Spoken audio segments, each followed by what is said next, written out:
Welcome नमस्ते सम्पूर्णलाई ज्ञान दर्शन YouTube च्यानलमा स्वागत गर्दछु। आज पनि म तपाईहरुको लागि एउटा भिडियो लिएर उपस्थित भएको छु। सधैँ जसो विभिन्न भिडियोहरू मैले आजसम्म अपलोड गरिसकेको छु यस च्यानलमा। मलाई लाग्छ तपाईहरुले हेरिसक्नु भएको छ। जो कोही हेर्नु भएको छैन, छुट्नु भएको छ भने यहाँ मेरो यस च्यानलमा गएर तपाईले विभिन्न भिडियोहरू हेर्न सक्नुहुन्छ। यदि नयाँ हुनुहुन्छ भने सब्स्क्राइब गर्नु होला अनि केही बुझ्नुहुन्न भने कमेन्ट गर्नु होला। आजको भिडियो फेसबुक सम्बन्धी भिडियो छ। फेसबुक आईडी तपाईले कसरी सिक्योर गराउने, फेसबुक धेरै ह्याक हुने सम्भावना छ। फेसबुकमा केही सेक्युरिटी छ जुन तपाईले यो सेक्युरिटी अप्सनहरु तपाईले युज गर्नुभयो भने त्यसबाट तपाईको फेसबुक ह्याक पनि हुँदैन। यदि ह्याक भइहाल्यो भने पनि तपाईले रिकभर गर्न सक्नुहुन्छ भन्दै यो अत्यन्त महत्त्वपूर्ण भिडियो रहेको छ। अवश्य हेर्नु होला। कहीं बुझ्नुहुन्न, कहीं मिस्टेक हुन सक्छ, केही भयो भने त्यसको लागि कमेन्ट पनि गरिदिनु होला। आगामी दिनमा मैले त्यो सुधार्दै लानेछु। र कस्तो भिडियो तपाईहरुले हेर्न चाहनुहुन्छ त्यो पनि कमेन्ट गरिदिनु होला र मन परेमा शेयर गरिदिनु होला, लाइक पनि गरिदिनु होला भन्दै तपाईको मोटिभेट, तपाईको लाइक शेयरले नै मलाई आगामी दिनमा भिडियो बनाउन मोटिभेट गर्छ। त्यस्तै अब मेरो आज यो भिडियो ल्याउनुको पछाडीको एउटा थोरै के कारण छ भने मेरो पनि फेसबुक ह्याक भइसकेको थियो हैन। म त्यसलाई मैले ह्याक हुनुबाट बचाएको थिएँ केही समय अघि। त्यही भएर मेरो फेसबुक ह्याक हुन सक्छ भने तपाईहरुको त डेफिनेटली हुन सक्छ। त्यही भएर 2-4 वटा कुरा हामी गल्ती गर्यौं भने फेसबुक ह्याक हुन सक्छ भनेर यो भिडियोमा मैले प्रस्तुत गरेको छु। अनि यो भिडियो मैले मोबाइलमा धेरै जनाले मोबाइलबाट फेसबुक खोल्ने हुनाले मैले मोबाइलमा चाहिँ कसरी हामीले फेसबुक ह्याक हुनुबाट जोगाउन सकिन्छ, के अप्सनहरु अवेलेबल छ त भनेर डिटेल इन्फर्मेसन दिएको छु। एकदम राम्रोसँग हेर्नु होला, 1 बाइ 1 हेर्नु होला, स्किप नगरिकिन हेर्नु होला। बुझ्नु भएन भने कमेन्ट गर्नु होला अथवा मेसेज पनि गर्न सक्नुहुन्छ। मैले फेसबुकको देखाइरहेको छु मेरो फेसबुक, तपाईहरुले मेसेज पनि गर्न सक्नुहुन्छ भन्दै आजको भिडियो स्टार्ट गर्दै छु। Okay, let start today video.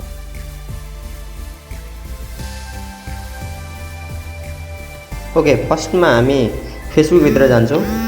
Facebook भित्र गइसकेपछि फेसबुकको मेन्युमा क्लिक गरेर मेन्युको तल हामी सेटिङ एन्ड प्राइभेसीमा क्लिक गर्छौं अनि त्यसपछि सेटिङमा क्लिक गर्छौं। सेटिङमा क्लिक गरिसकेपछि यहाँ विभिन्न सेटिङहरु, अकाउन्ट सेटिङ, हामी यसलाई हेर्दैनौं। हामी सेक्युरिटी सेटिङमा जान्छौं। सेक्युरिटी सेटिङ भित्र पनि हामी सेक्युरिटी एन्ड लगइनमा जान्छौं। फर्स्टमा सेक्युरिटी एन्ड लगइनमा क्लिक गरिसकेपछि यहाँनिर सुरुमै देख्न सक्नुहुन्छ तपाईले।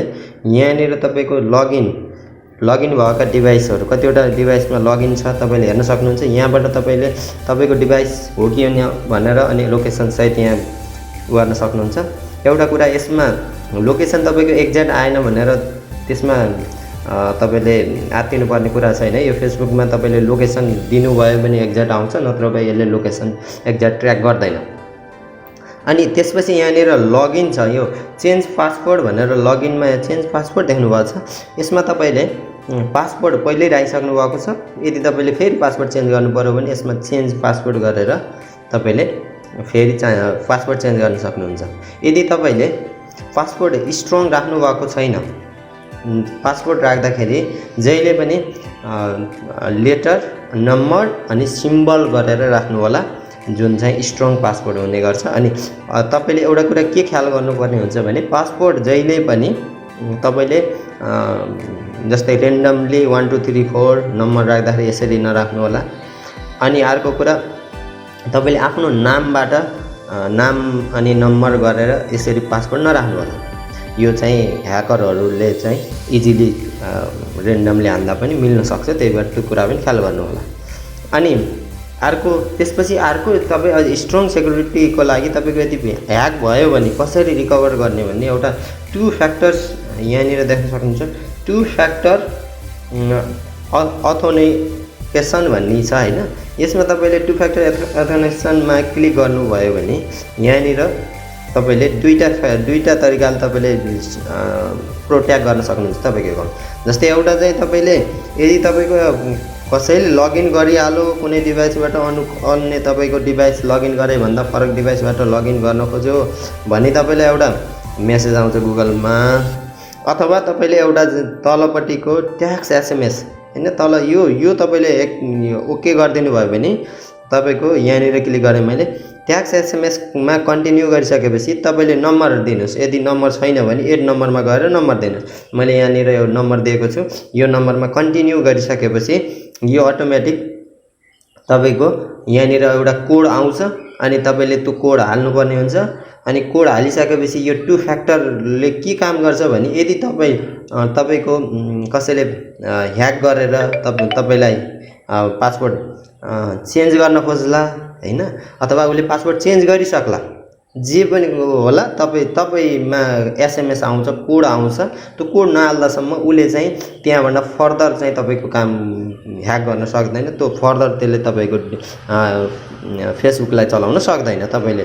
अनि त्यसपछि अब यहाँनिर अब एप्स पासवर्डहरू अथोराइज लगइन भन्ने छ, यो कुराहरू पनि गर्न सक्नुहुन्छ। अनि अझै एउटा कुरा मैले तपाईँलाई setting up to extra security भनेर यहाँ एउटा अप्सन दिएको छ। यो अप्सन पनि तपाईँले ख्याल गर्नुहोस्। जस्तै get alert about unrecognise login, यो अप्सनमा गएर तपाईँले जस्तै तपाईँले कुनै अब तपाईँले आफैले पनि स्वयं अर्को नयाँ डिभाइसमा चाहिँ फेसबुक लगइन गर्नुभयो भने तपाईँलाई नोटिफाई गर भनेर यहाँ नोटिफाई अन छ मेरो। यदि अन भएन भने तपाईँले अन गर्न सक्नुहुन्छ। यहाँ नम्बरहरू र इमेल नम्बर यहाँ नोटिफाई केबाट गर्ने भनेर भन्छ, त्यो नोटिफाई गर्ने यहाँबाट तपाईँले यो पनि गर्न सक्नुहुन्छ। अनि अर्को अझै स्ट्रङको लागि अनि यति गरिसकेपछि अर्को एउटा चाहिँ तपाईँले यसरी एउटा चुज भनेर यहाँ विभिन्न यहाँ कन्ट्याक्ट भनेर दिएको छ। चुज 3 to 5 कन्ट्याक्ट भनेर यहाँ देख्न सक्नुहुन्छ। चुज 3 to 5 कन्ट्याक्ट भनेको तपाईँले नियर एबाउटका कन्ट्याक्टका रिलेटिभहरूको चाहिँ तपाईँले यहाँनिर चुज गरेर राख्नुभयो भने भोलि बिहान यदि उसले चाहिँ ह्याक गरिरहेको छ भने त्यसले पनि क्वेसन सोध्छ, यसको नाम के हो अथवा यसलाई चिन्छ भनेर फोटो दिन्छ हैन। त्यो तपाईँले इजिली चिन्नुहुन्छ, उसले त अननोनले नचिन्न सक्ला। त्यसरी पनि यो तपाईँको चाहिँ सेफ रहन सक्छ है। लगायत विभिन्न अब यहाँनिर एडभान्स अप्सनहरू छ। रिकभर एक्सटर्नल एकाउन्ट भनेर यहाँ छ अप्सन, तपाईँले यहाँ पनि हेर्न सक्नुहुन्छ। यहाँ सेटिङहरू अरू विभिन्न अब सेफ यो अरू अब अन्य कुराहरू तपाईँले चाहिँ त्यसमा केही गर्नु परेन। अब यहाँ हेल्प भन्ने अप्सन छ तल, लर्न एबाउट मोर सेक्युरिटी, तपाईँले यहाँबाट मोर सेक्युरिटीको बारेमा सिक्न सक्नुहुन्छ। अनि if you think your account hack भन्यो भने यहाँनिर क्लिक गरेर तपाईँले यसको बारेमा अब यहाँनिर अब विभिन्न क्वेसनहरू छ हैन, तपाईँले यहाँबाट चाहिँ तपाईँ यसको सल्भ गर्दै गर्न सक्नुहुन्छ। यो यति गर्नुभयो भने तपाईँको एकाउन्ट चाहिँ सेफली कसैले पनि ह्याक गर्न सक्दैन भन्दै अब यो अति नै जरुरी। अनि अर्को कुरा अझै एउटा मैले थप के कुरा गर्न चाहेँ भने प्राइभेसी सेटिङको बारेमा। यो धेरैलाई अब थाहा होला, थाहा नभएको होला मैले भन्दैछु। जस्तै प्राइभेसी सेटिङमा हामी के गर्न सक्छौँ भने जस्तै हाम्रो यहाँनिर हु can see your future post भने यहाँ पोस्ट कसले देख्ने, अनि पोस्टहरू पनि लिमिटेड पर्सनहरूलाई गर्न सकिन्छ। अनि तपाईँको हु can see the people page and list कसले देख्ने, यहाँ फ्रेन्ड भनेर लगाएको छु। अनि हु क्यान सी द स्टोरी कसले देख्ने हैन। तपाईँले यसरी पनि आफ्नो ट्याग उहरू चाहिँ अब जस्तै यहाँनिर अझ एउटा अप्सन मैले भन्न खोजेको who can send friend request भन्ने छ। यहाँनिर फ्रेन्ड अफ फ्रेन्ड भनेर मैले गरिदिएको छु। यो फ्रेन्ड अफ फ्रेन्ड भनेको के हो भने यहाँनिर अप्सनमा मैले गएर यदि मैले एभ्रीवन गरेँ भने माथि यो एभ्रीवनमा क्लिक गरेँ भने जसले पनि मलाई सेन्ड गर्न सक्छ, फ्रेन्ड रिक्वेस्ट जसले पनि सेन्ड गर्छ है। तर मैले यहाँ फ्रेन्ड अफ फ्रेन्ड गराइदिएँ भने मेरो फ्रेन्डको सर्कलमा भएका साथीहरूले मात्रै मलाई फ्रेन्ड रिक्वेस्ट सेन्ड गर्न सक्छ। अनि त्यसपछि यसैको तल तपाईँले अब यहाँनिर who can look of using the email address you provided, everyone who can look up using the phone number you provided हैन। फोन नम्बर पनि तपाईले अब यहाँबाट यहाँनिर प्राइभेट गर्न सक्नुहुन्छ।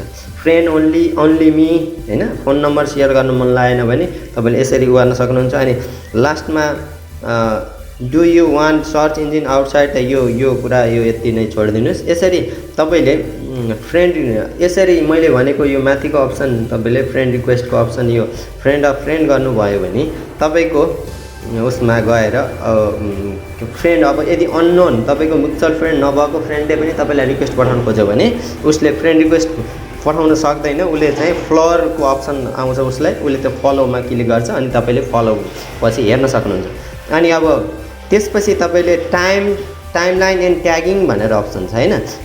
टाइमलाइन एन्ड ट्यागिङ जस्तै तपाईलाई ट्याग गरिरहेको छ हैन, कसैले ट्याग गरिरहेको छ भने यहाँनिर tagging who can see post you are tag in your timeline भनेको छ। यहाँ मैले ओन्ली मी भनेको छ। मलाई कसैले ट्याग गर्यो भने ओन्ली मी मैले मात्रै देख्छु सुरुमा। जस कसैले ट्याग गर्छ मलाई भने मैले मात्रै देख्छु। अनि त्यसपछि मैले देखिसकेपछि यदि अब मैले त्यो एभ्रीवन गराइदिएँ भने त्यो एभ्रीवन सबैमा जान्छ। अब यहाँनिरबाट पनि अब जस्तै यहाँनिर ओन्ली मी भनेर गरेको छ।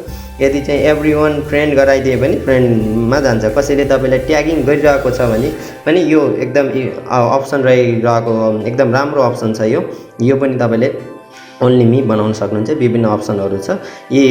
यति गर्नुभयो भने अब अर्को एउटा ब्लकिङ भन्ने अप्सन पनि मैले सिकाउँछु।